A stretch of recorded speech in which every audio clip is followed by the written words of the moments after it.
Site of the church. Sa likod, yan o nasa likod. Oo, sa likod. Baka magalaw pa pag ano, na karsada. Ngayon, paano nito ngayon? Ganyan o.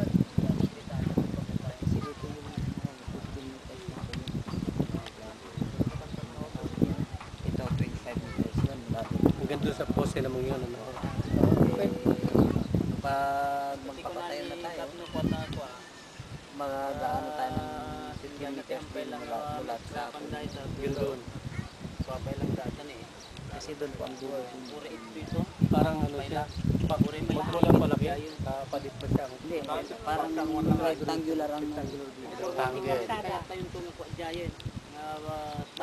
May nasa bangot na kalsada pag roon ng tanay. Kalsada. Kasi ano, katabigan. Drawing nyo na nga ito. Brother Ray, i-sketch yung drawing mantikon natin. So, maganda daw posisyon ng ano. Sakali mo yun. Ito tisa kati kalsada pastor.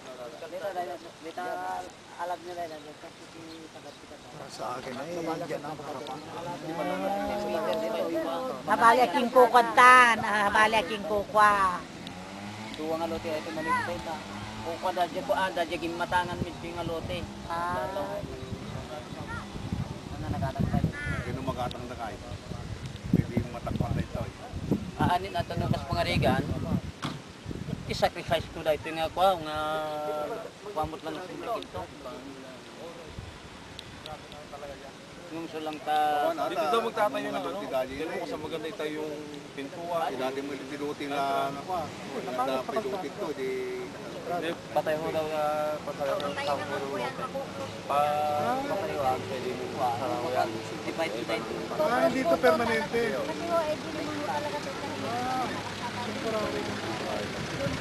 Sa baba. Klaro na natin. Saan lalagay? Ayun na nga po kasi ano lang. Kung halimbawa yun na lang masusunod mo, dapat tumarap doon. Para hindi matatakpan. Anong sabi ko sa kanila? Yan ang talagang babata di kalsada. Eh di umara yung manilitig ko. Ano tata di kalsada ka ro? Wala ata ijay. Ako may makapakit kanya mo ni ijay. Yung nito ano ito makaalang sa balik to. dating alunin. Bado ito. Matakpan kayo dyan. Bibigyan nga talaga. Babaling ulat ka niya. Iya ka awat makalingid ka niya mo, kalsada kami. Sa kanya dalang kayo pag-program na anong ginagawa. Nakasangong gaya. Sa mga hindi dalang. Oo, sigurado nga di kayo. Di kaya. Ang mabalinig siya na nagdato makalit kinatabado eh.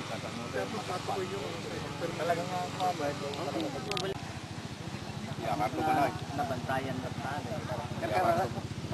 Papanyo ko na rin yung pamati tayo.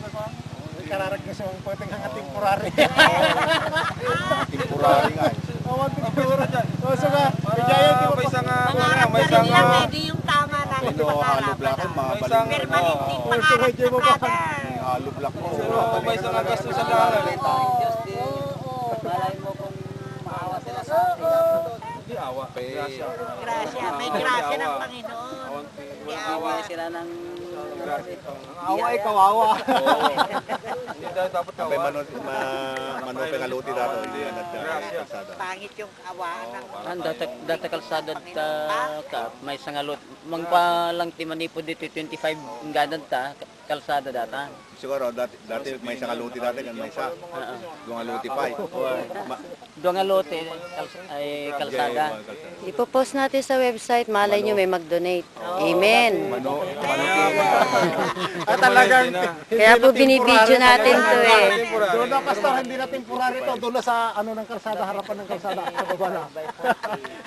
Ipinakita na wala siguradong Papakita natin sa website to. Makabaran no ka. O, ito ang future site ng church. All for Jesus Isabela.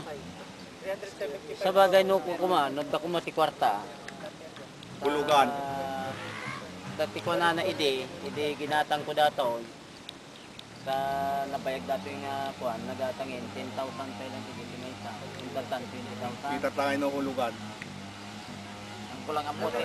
Di ko na ide. Ang kumailangan ko dati sa dahil tutulong sa tatayo. Hindi, pag nakaipon, magpe-permanent. Pero yun nga eh. For the meantime, For the meantime, temporary muna na pamalagay siya ng bubong at matay at magkaroon service. Pero habang nasa kitag may nag-donate, di tuloy-tuloy na. Magiging permanent from temporary to permanent na.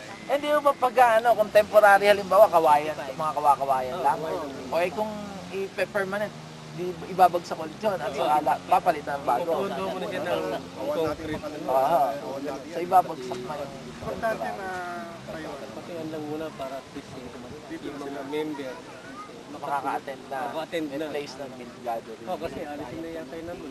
Magkaroon ng gathering kagabi. Buhatin muna kaya natin. Titulado brother ata. Ay wala po. Kahoy, timberlag.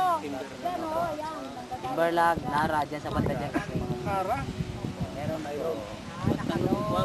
Paano pag ito dito Walang kukulamber, nara lang. Motorboat.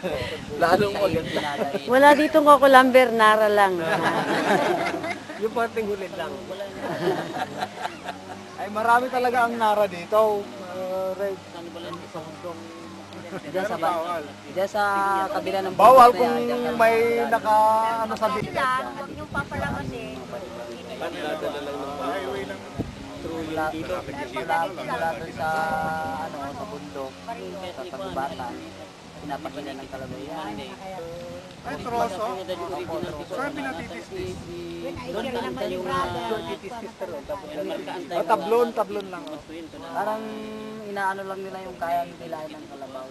Tapos pagdating sa ilog na, kasi may medyo malaki ilog dyan, sinasakay na sa bantayan. Original na talaga. Poste lang, nara. Anda kaya teacher. Mahal ang nara sa amin eh. Dito nga 40 na. 4-0. Pero gano'n Paano pa natin? Buwayo pa natin. nung araw, nung una, mga Galot mo.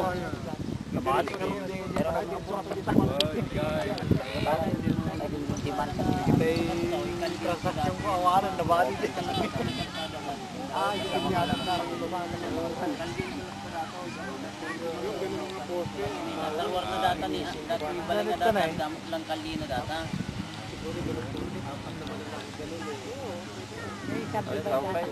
Parbaw nila kayo matik na yun.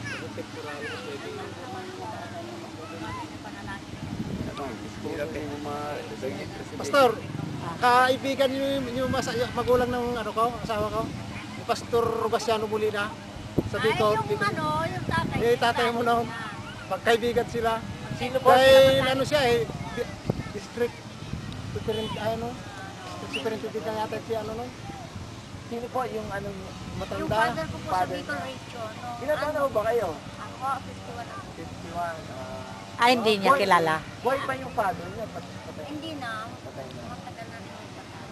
Kaya lang nung kasalukuyan noon, ang kasi ito lang siya ang laging kasama. Kanang kamay ng Bicol. Ano po pinili po? Molina po. Father niya? Molina. Kasi ano, Narinig ko na yata yung mga direct.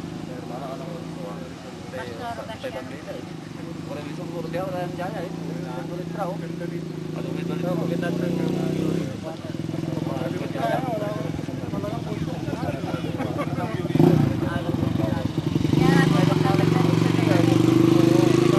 Basta rin may yung talanta dyan, ganda nga pati. Naalak to nagpa-Manila. Ang marmarang inalaga. Di dyan ti pagtutugtungan na dyan po dito mo na. Tapos na mabalin niya di dyan na. Nirip mo ti nakapirma. Nirip pili na ti nakapirma tawag mo ito.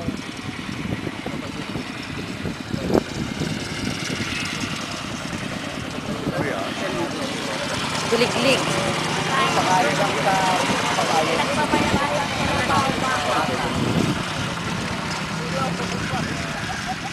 punta niyo ang panalangin kasi ang kamag-anakan niya sa mismong Parasiles. Pupunta pa. Sintro. Nakakawa talaga. Marami nga. Malayo, malayo. Pabuti na tano yan, mga tribe nila. Pupunta lang ko para makipagsimba. Walang imposible kay Jesus. Diba? Amen. Amen. Para lang makakarating. Nagkatumaga makawag pa ng Ilocano. Kakang panda na sa araw. Nag-Ilocano ka. Ano nga po kaya ang uwi na siya kay kaya naman.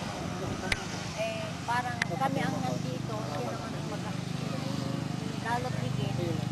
Makakadaya. Kaya ako Siyempre, kahit hindi kayo Ilocano ninyo, ang salita niyo, kasi kami, ay katulad ko, hindi ka naman ako minsan, napuputol pa rin ang Ilocano ko, at tuloy, hindi naman seminara sa Ilocano. Pastor, nagtumigil na bang seminar doon? Siyempre, kahit pa paano, hindi ko Meron po sa Shangri-La, sa crossing. Yung seminary dati, nag-stop na po yun. Tumilipat lang sa Shangri. Yung sa Shangri-La, ayan si Archbishop po ngayon ang nag-handle doon. Sana kahit marami yung ano natin. Para mga sa ano. Mga ano na lang muna po, mga DVDs na lang muna papadala dito. Kasi magastos din po ang transport.